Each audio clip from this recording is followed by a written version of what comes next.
parlait pas mal de cette question, des choses qui se ressemblaient. Qu'est-ce qui fait que deux choses... Alors, on va poser notre première question. Quelle est la différence entre le passage de la matière à la forme?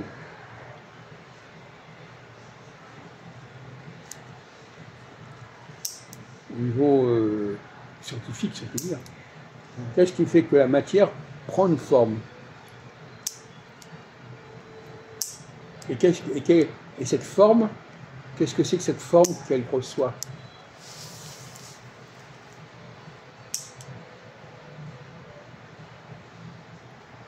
Il y a un travail il y a un travail qui s'est développé. Pardon? Parce qu'une matière, il faut la travailler. Oui. Oui, justement. Pour que ça prenne une forme. Oui. Alors, donc, la forme travaille la matière. Ouais. Alors, est-ce que... mais la matière reste quand même... Intacte. Pas intacte, présente. Non? Présente. Si tu prends 10 matières différentes, même si tu leur donnes la même forme, elles auront quand même un contenu différent. Non, justement, c'est le contraire. Alors, allons-y, écoute. La matière disparaît pas. Tu comprends pas le français ou exactement? Je veux te dire que justement, elles auront des contenus différents. Donc, si elles ont des contenus différents, donc ça veut dire que ça ne disparaît pas.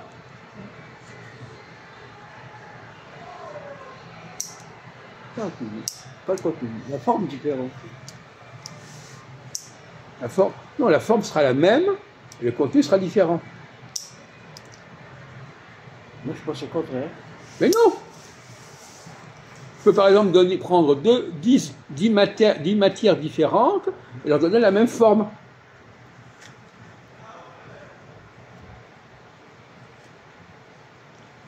Si on prépare un béton, tu mets du sable, du gravier, du ciment et de l'eau.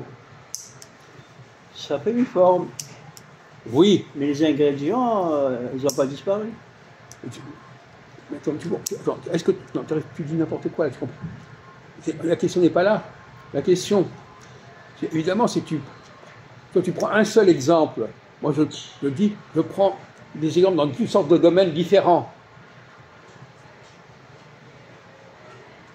Je prends des domaines très différents, mais je leur donne la même forme.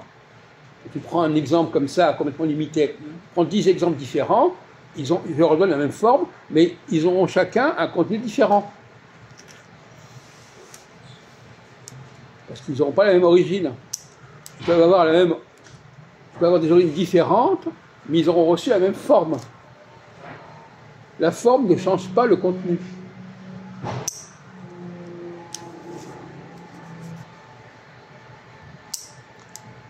Par exemple, imaginons par exemple, je prends 10 personnes, je leur donne le même vêtement. Eh bien, ce vêtement ne va pas changer que les gens qui seront dans ces vêtements resteront différents. Ils auront beau avoir mis les mêmes vêtements, ils seront différents parce qu'au départ, ils sont différents. Tu comprends ça? Ou alors vraiment, tu as un problème là, mon vieux, hein?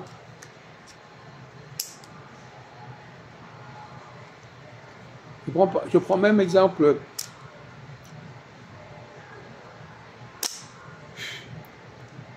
Voilà. C'est lourd, il est lourd le type. Hein.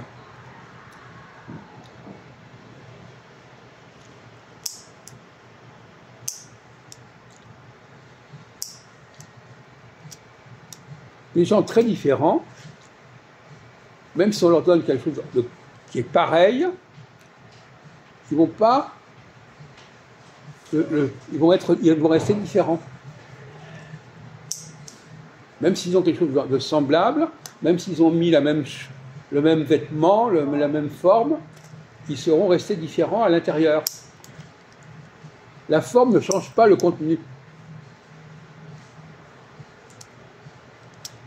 Tu as un problème de raisonnement là, tu as tu as une faiblesse mentale, c'est extraordinaire. Franchement.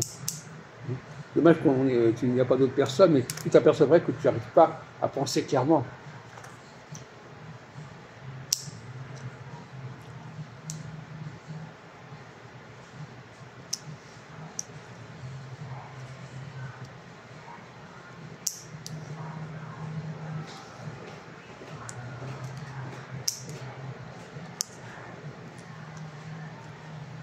C'est pour ça d'ailleurs que même si les gens ont les mêmes formes, on s'aperçoit qu'ils n'ont pas le même contenu. Ils ont beau avoir adopté une forme extérieure semblable, ils sont restés différents. Tu comprends ça? Ça rentre?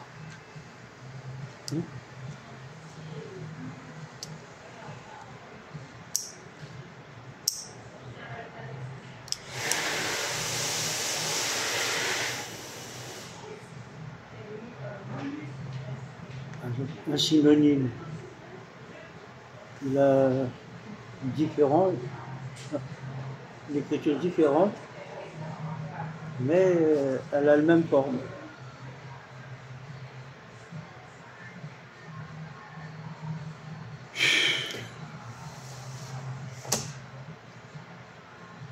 C'est le contraire, c'est l'inverse. Voilà, j'ai un problème sur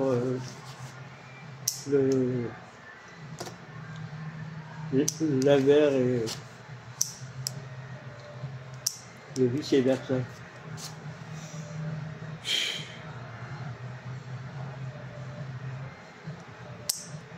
Il faut que je reprenne ça.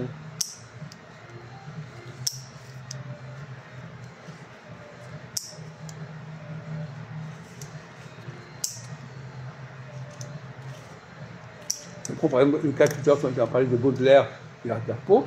Les gens utilisent la même langue, la même forme, mais ils ne mettent pas le même contenu. Ils ne disent pas la même chose, avec la même langue, ils ne disent pas la même chose. Tu comprends ça? Oui. Bon, c'est tant mieux.